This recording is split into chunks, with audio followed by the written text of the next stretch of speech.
What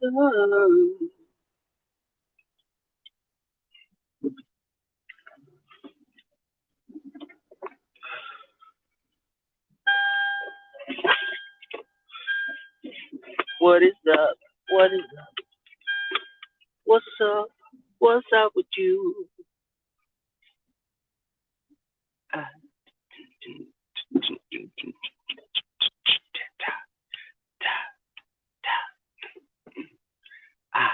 ah, ah. Push it. Push it real good.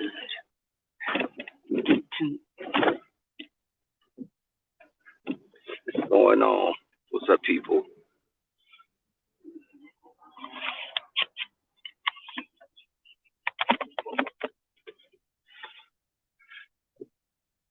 Hey, hey, hey, hey, hey. What is going on? Good morning, good morning, good morning, good morning, people. This Thursday morning, it's sub-zero here. With That's how it comes across for me. How y'all doing this morning?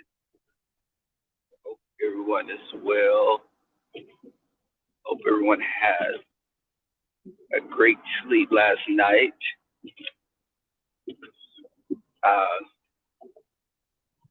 Coming on to say that the gentleman's panel will be tonight on my platform, 6:45 Central Standard Time. Hey sis, good morning. Uh, so I will be hosting tonight the gentleman's panel. Um, Come and check us guys out. I probably gonna get off pretty early today. I just wanted to come on and give you guys that info, and just I feel so elated about this president being impeached. No, no, thank you. And this president is being impeached, and he'll go down in history as being the worst president that we've ever had. 2 impeachments, and with that comes also him never being able to hold a public position, a government position. So he had it coming. Just like a lot of people on YouTube have been having it coming as of late. People are getting what the chickens are coming home to roost. The chickens are coming home to roost, and people are getting what they deserve. It's been a long time in coming. Karma is a bitch, and it's very, when you've been out here on these streets doing so much, and all of a sudden you're such a victim, and you don't know why this was happening to you. We're all black people. We should band together. But stop using that shit, because it's convenient. It's very convenient to say we're all black people and we should band together when you're fucking over another black person. I guess that just goes out the window. I can separate myself from you so quickly. If you're a black person and you're trying to do me wrong, I will side with any race against you. If you're trying to come after my well-being, I don't give a damn about you looking like me. That's gotten us in trouble so many times as black people. That's my brother, that's my sister. With them, they don't consider you their brother or their sister. So, no, hell no. I don't. You're black, but you're not for me. You're not my brother. You're not my sister. You're the equivalency of the people that were the different tribes in Africa that turned black people over to the Europeans. That's what I equate you to. Those people. They were black, but they turned their prisoners of war over to the white man to become slaves. Some of them did do that. So I put that into that equation. Hey, Charlie's World. But I think that this whole call to arms, you know, it's ridiculous. I don't give a fuck about what happened to your platform, your channel. Who cares? But I do think that, there are just people on here, and there are people that are good on YouTube, and you can meet cool people. Uh, Everyone's not trying to sell their soul for clicks and views, which I've observed. People will do anything. They will fight with anyone just to get those numbers. And it's not worth it. It's just not worth it. I was telling you guys when I went to Kroger's the other night, and the guy that was trying to holler at me, he was checking me out, and his girlfriend was in there with him. And I can see when straight people talk about gay relationships, and they like to turn their noses up, and it's almost they use it like as a punchline, or they're trying to make it like a joke when they talk about our relationships. And I think that any person that thinks there are a lot of closeted people in this world. There are a lot of people living in the closet. They're your brothers, they're your sons, your uncles, fathers, your husbands, boyfriends that are just not living their truth because they're trying to appease their family. And I can tell you guys on everything that I love, I've never approached a guy that I thought was straight. I just don't do it. But all the times that I've been approached by guys that I thought were straight, they initiated it. They could be in the mall with their children. There's one guy was from the islands. He was in the mall with his daughter. He asked me who had did my back years ago when people were wearing their hair in the cornrows. I had my hair braided like that. He was like, "Who did your hair?" Man, I want to get mine did like that. Now, first off, his hair was even shorter than Tracy's. So you're sitting up there asking me who did my hair so I can give you my number in front of your daughter so she doesn't go back and tell her mother that you were getting a number from a guy. So, good morning, TC. What's going on? It's funny that I'm thinking about it, that you went through all that so your daughter wouldn't go back and tell her mother that you got a number from a guy. There would be no question in it. I've had family members, husbands, and yes, I used it plurally, husbands that have approached me throughout the years that, cousins that I don't be around that much, some family members that were closely related. But I didn't entertain that. But the thing is, one of the childhood friends I grew up with, just those people, just different guys. I just lost count throughout the years that just men are a trip.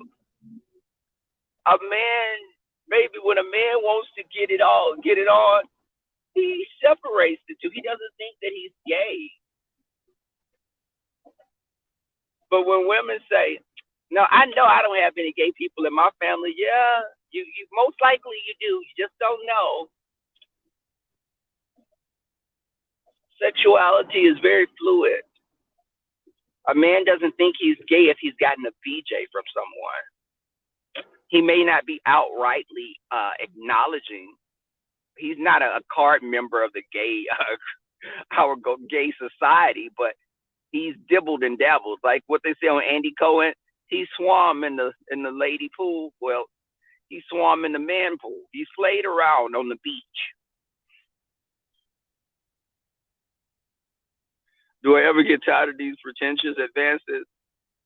You know what? I think it's entertaining, TC. It's kind of funny to me, and I laugh to myself. My inside voice is falling out laughing when it happens, but I always keep a calm demeanor so they don't really know that I find it so funny. But I just be thinking when they do it, I'd be like, he's so full of shit. Okay, let's play this game. Okay. Dude, I saw you coming from a mile away with my eyes closed and with my back to you. I peep it. I read a person, I can read a person's body language like that. I, I'm very perceptive. So, hold on, y'all. Somebody playing this more. Get out my way. Why the hell are you driving like you're 90 years old, ops? But,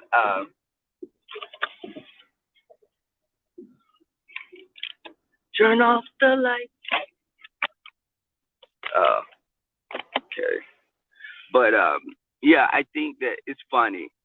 I had, when at my job, I could say throughout the years, I think about it. At my different jobs, I've had like 5 guys approach me throughout the years. 5 guys. There was, oh no, thank you. This guy asking to wipe my windows. I've had 5 guys to approach me. One was a supervisor. There were coworkers. There were guys from different departments. I had a warehouse job. The supervisor. I was in the supply room, and the supervisor came in there when I was going to get some supplies. Is one of my first ever jobs was I worked in a refrigerated warehouse. And at this refrigerated warehouse, I did stuff like I drove a forklift. Surprisingly, people would be shocked at that. I drove forklifts. I did inventory. But he was a supervisor. My supervisor came into the supply room. He was giving me a massage while I was looking for supplies. He said, "You seem tense," and I just didn't. I felt uncomfortable. I felt like, okay, I didn't really like people in my personal space like that. He was a white guy, attractive, married with one kid, but I just shrugged it off, and kept it moving. But at that job, let me tell y'all something. At warehouse jobs, it's like you're working like with a bunch of truck drivers, or it's like you're working offshore with a bunch of seamen. And when I say seamen, I mean SEA, not SEM. But it's that situation, those two are interchangeable. But I'm like, okay, these guys just would make little passive advances. And at that warehouse job, there was like 4, the supervisor and 3 other guys that I could have messed around with, and I never did. But when I started working at a hospital, I had people that I worked with that would try to come on to me or do something that was something that was a little. And let me tell y'all something. Now, it's a hospital job. I was more of an adult, and I did have my little slip-ups. Let me say that. It was one of my first jobs at the hospital. I had my slip-ups. I had a little fun with a couple of coworkers that weren't like directly working with me, but in hospitals, it could be someone that's working in maintenance that's working with you. My first job in hospital was setting up OR rooms for surgery. I had to do the setups, and I worked at orthopedics, so I would have to set up the orthopedic equipment in the room prior to surgery. But hey, Mr. Triple L and Golden Goods, I'm just glancing y'all at the chat. I'm not paying too much attention to it, so I don't want anyone saying I said something relevant. I'm driving. I'm driving. I don't want to be off the freeway. People be sensitive about that. Sometimes people are very demanding of attention when you can't give it to them at that time. Now, the guy, and these guys that approached me, it was two Hispanic. It was two Hispanic, three. It was actually, all of them were Hispanic, and one was black. All were Hispanic except for one black guy. And one of them this one gave me a ride home one time. We lived in the same area, and I used to do parking rides. So I would park my car and catch, what the hell is there a wreck up here? What the fuck? Really? Okay. This is what I have to deal with this morning. Y'all see that? Look. Now, I may be parking in the garage again. Damn it, I didn't want to park in the garage today. But so I'm like, okay, so he gave me a ride to my car, and he worked a second job at the mall. So he gave me a ride. He was giving me a ride to the car. He asked me, well, he approached me. He said, I'm working today at Foley's or Macy's, one of those two. And he said, if you want, I can give you a ride to your parking ride because it's right there by my job. And I was like, okay, sure. So I get in the car with him. We leave work, and he started asking me about, are you dating someone? I'm not gay, but, I'm cool with gay people. And I was like, brother, I can see you're clearly gay. There is no gray area with you. You're one of those gay people that, I guess because he was Catholic, his family was into religion heavily, just was thinking I was falling for that. And I was like, okay, whatever, sweetie, whatever you want to say today, we're going to go with it. And so we're in his car driving, and he reached over and rubbed my leg, and I was like, are you okay? And he was like, no, he said, we're friends, right? Okay, here we go playing this game that, like when someone wants to touch on you, it was almost like, are you putting me in the position of a little young kid and you're like an elder that's trying to make me feel comfortable? If I wanted to fuck, I'm going to let you know, okay, I like you. What's good? What are you thinking that you rubbing my legs? Does that feel good? I said, no. I said, what are you doing? He was like, oh, you're so uptight. No, I'm not attracted to you, first off. And why are you touching on me? And he took his hand away, then he put it back again. I said, Mateo, that was his name, Mateo. I said, Mateo, I'd appreciate it if you stopped. I have a boyfriend. I was lying my ass off, but I was going for anything. I needed this ride home. And I didn't want to beat his ass and go to jail. So, he grabbed me. He touched my leg again. I said, are you fucking serious? I said, dude, damn. Don't you have a man? No, I have a wife. I said, well, is your wife not giving you any PUSS? And I said, and I did it just like that. So why are you touching on me?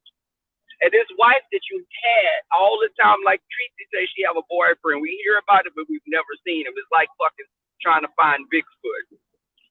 And come to find he had a white boyfriend that he was calling his roommate. Okay, sis, whatever, girl. So when he kept touching on me, I said, damn, dude. And I'm like, yeah, I was like laughing too after what I said. What the fuck? Are you serious? And he was like so aggressive. I like let the windows down, and I wanted to embarrass him. I let his window down. I let my window down. I said, help! He's trying to rape me! Someone help me! I was like, yeah, it was like, Keep in mind, this was like traffic on the freeway, so the windows let down, and people in their cars with the windows slightly down. That was embarrassing to him. But your ass needs to be. You need to be embarrassed. So I was like, "Help! I'm being raped! Someone!" And he said, well, "Stop that, please. Why are you doing that?" I said, "Why are you doing this?" I said, "Didn't I tell you I have someone? You may not be faithful to your wife, we'll say, but I am faithful." Now, of course, at that point, I wasn't being faithful. If I was going to have a boyfriend, hell, I was getting it in. I didn't want no man tying me down. But he got me to my car, and I politely said, listen, you need to face whoever you are. You need to really get to know him."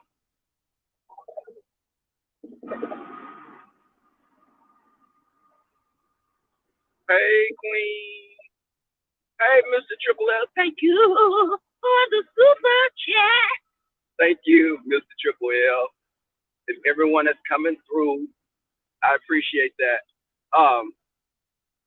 And y'all, I'm gonna tell y'all, this guy did the most. One time we had to go. We would go get the O2 cylinders for the beds. So I would go down because I did inventory. I was an OR tech. It was like a nursing assistant in the OR. So because I didn't want to work with patients on the floors, because one of those older white people would have got out of line with me. I would have probably beat the shit out of his old ass. So I didn't want to do that. I didn't want to work directly with patients. But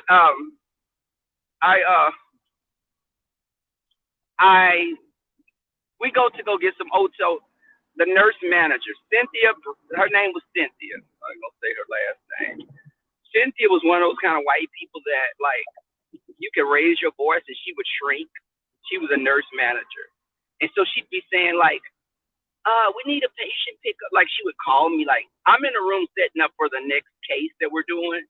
But like I said, I would set the orthopedic equipment, and that's different types of positioning equipment, because they're doing different types of procedures for spinal or, amputation. So she'd call me while I'm trying to set up, and I'll be like, "Cynthia, I've noticed you've paged me twice. I'm trying to set up for the next surgery. Would you prefer to come in? Would you rather come in here and set up for the next case, or do you want me to continue doing my job?" "I'm sorry. Okay, I'll get someone. Thank you." "Oh, you the bitch. What the fuck?" She would speak sometimes, hold her head down like like she was trying to avert her eyes. So when you walking out down the hallway, she didn't want. And I realized someone tried to assault her, like try to take advantage of her in the parking garage years before, and it just so happens to have been a black man. But girl, I'm a gay black man. Did you think I'm the best kind of birth control? I can lay in the damn bed with you and you could be butt ass naked. I'd be like, "Girl, you need your toes painted." But so we go, me and Mateo, she asked, "Hey, could you assist Mateo with getting some O2 cylinders?" I'm like, "Sure, Cynthia." So we go down, and the O2 cylinders were on the basement level. We worked in the OR, so we had to go to the basement, and basement is usually where the morgue is, and maybe like security, some of those other departments.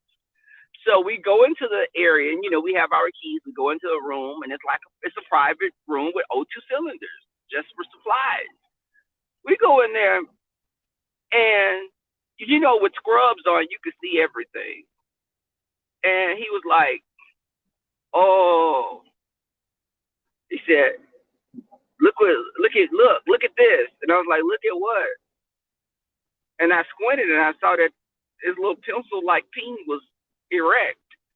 And I was like, "Bitch, if you don't put that motherfucker away, they gonna arrest me for being a pedo. Get that little old thing out my damn face." And he was like, "You want to touch it?" I said, No. I said, "No, I don't want to touch it." Then I'm getting the O2 tanks. We're putting them on this thing. And he grabbed my hand and put it on. I was like, I just had my hand like this. And he put it on his piece. And I was like, You done yet? He said, come on, touch it. Come on, make me feel good. Make me feel good. You're making me feel fucking bad right now. Make me feel good. What the fuck? I'm like, oh, make me feel good. You know, like, all I could think about when I was a child, and you humping and playing mamas and daddies with, the neighborhood boys. It's the rite of passage. You give the neighborhood boys hand jobs and stuff. I wasn't a whore. I was just playing around. So don't judge me. But you like, come on, make me feel good. I was like, no. I said, oh, you're doing too much. And he was like, come on, fun. You're not gonna be any fucking fun. I know this. Yo, I listen. When he put my hand on it again, and I was like, I grabbed on it, and I was like, oh yeah, I said, ooh, yeah, fat. Oh yeah. And I was overacting just to kind of make him feel less than a man. You know how you ladies, you know how you could do when you're a man who's getting on your damn nerves. So I was like, oh,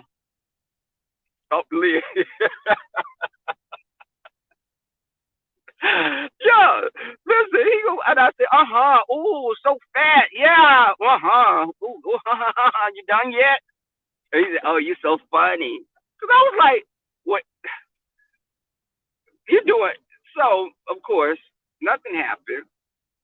But this same person, he still works there, but he would like go into the OR, like he won't like other guys, and I know one of my coworkers walked up on him and the other guy, like smashing their snooches together. And this was a gay friend of mine. And he's like, I walked up on them and their clothes, you could tell that their scrubs were kind of crooked and shit. I was like, oh, okay. I hope he messes with him and don't ever come back to mess with me again. But yeah, I had this. And the more I think about it, it was two black guys, three Hispanics, two black guys, three Hispanics that approached me at this job. And you got to remember, I worked at the hospital and I transferred to different departments. And I went to school, I got a certification, I transferred to another department. I was doing it like that. Because in hospitals, child, you could be someone that come working there and you could work in housekeeping and ultimately be a nurse manager. We've had people like that started working in housekeeping, were going to school. It was their first job. They got their associates or they became an LVN. At that time, you could be an LVN and work at the hospitals. And then they would go back, and the hospital a lot of times paid for you to get your continuing education. If you were working for nursing or physical therapy or respiratory, any of those, any types of positions that the hospital could benefit from, you learning more. But hey, Callie, love, good morning. I knew that these guys, just the two black guys. One black guy, he was like not socially, sexually ambiguous. So you didn't really know what he liked. He was one of those church type of guys, like guys that are into church and he's singing all the time. But you don't know what his sexuality is because he never would say it. He was trained. Church gay men usually try to be like, they don't let you really know what their sexuality is a lot of times. But the other one, I was cool with his girlfriend, but ultimately the girlfriend started having an attitude with me. Because let me tell you what I did at that time. And this is what I've learned, to not tell some women my business about guys or who I think are gay, or because a woman will laugh in your face and smile and be like, oh, you can tell me, we're friends. And you tell her, well, I think this guy did this, or I saw this person at the club, and they'll be like, for real? And they may have liked the guy. Because this one, when I told her about the guy, she went back and told the guy, and he told his girlfriend. Now, keep in mind, he was trying to cover his ass. And I was like 19. I was like 19 years old, 19, 20. And he went back and told his girlfriend. And I didn't know it, but she started having an attitude with me. And I was like, why does this lady have an attitude with me? Come to find out, the woman that I told her was like my friend. You could tell me I'm cool with gay people. She didn't believe that he tried to mess with me. So she went back and asking him, and he wanted to protect his ass. So he went and told his girlfriend that I was spreading a lie about him. Now, keep in mind, this is the same person that said his brother was gay. He was from Chicago. His brother was gay. His brother didn't know he messed around with a couple of his friends.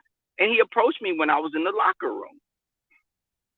Now, this man at the time, I was like 19 years old. He was like 35. He was like 7 years older than what I am today. But this guy sat up there, told his girlfriend she had an attitude with me. And I found out later that big mouth ass Linda, with your big ass mouth, went back and told her that. And she thought that I was a gay man after her man. And I was like, that her man likes peace. This is what she told people. My man likes peace. Well, he likes boy pee as well. He likes snooch. And snooch is universal. And when I say snooch, it could be, snooch is all your nether regions. Now, you know, snooch, when I say snooch, people be thinking I'm just talking about booty. I'm talking about everything down there in the nether region that you can't expose to the public or you'll go to jail. That's what I call snooch. But y'all, we're gonna finish this because I see my friend getting out of her car and I'm gonna catch the train with her. Guys, come check us out tonight. The Gentleman's Panel. I'll be hosting 6:45 Central Standard Time. Don't be late. We'll be looking for you guys. Peace. Thank you, Lynn T, for coming down. Much love to you, sister, and everyone else, guys.